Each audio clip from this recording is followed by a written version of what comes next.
ายบายบ๊ายบาย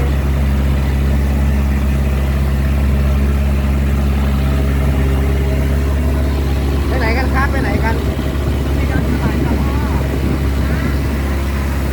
ไปไหนกันจ้า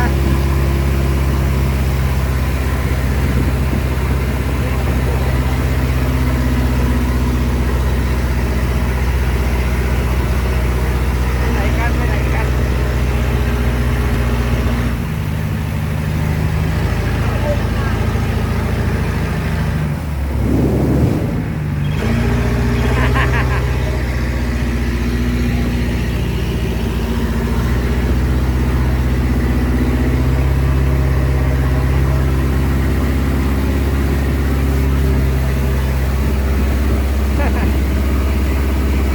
ให้แม่หันมาเลยเดี๋ยวถ่ายรูปได้ด้วยแล้วถ่ายวิดีโอด้วยถ่ายรูปด้วย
โอ้บรรยายเลยเวลานี้กำลังไปดอนสวรรค์นะครับดอนสวรรค์หนองหานเป็นทะเลน้ำจืดของจังหวัดสกลนครเป็นทะเล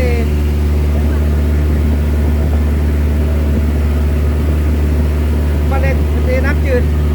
กว้างใหญ่ไพศาลอันดับ2ของประเทศนะครับสวยงามมากเลยท้องฟ้าสวยมากครับนกบินเลยนกบินนกเยอะแยะเลยนกเยอะแยะเลย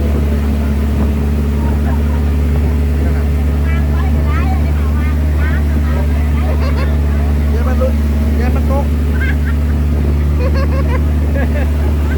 เรียกว่าเป้าเรียกว่า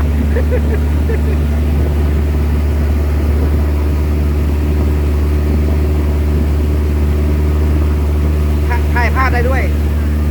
วิดีโอด้วยถ่ายภาพด้วย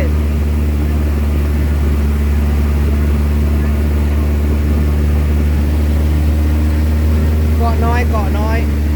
เกาะเล็กเกาะน้อยนะมีเยอะแยะนะครับเกาะเล็กเกาะน้อย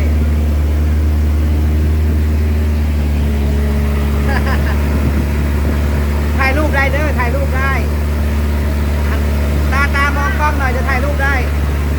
ถ่ายวิดีโอถ่ายรูปได้ด้วย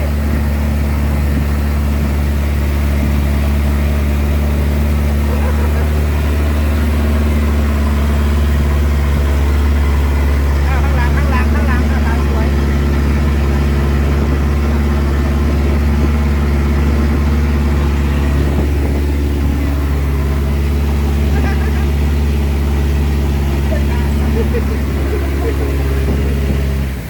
ว้าย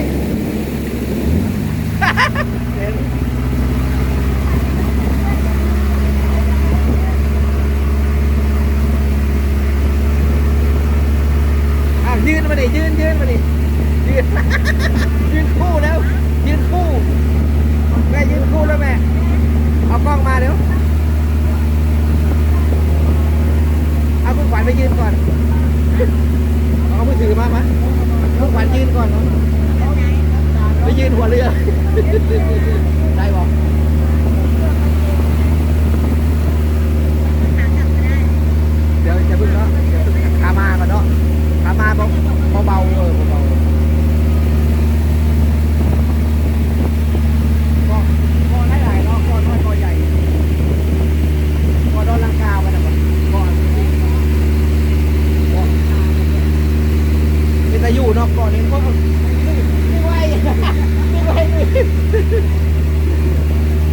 เป็นตะยูขนาดเลย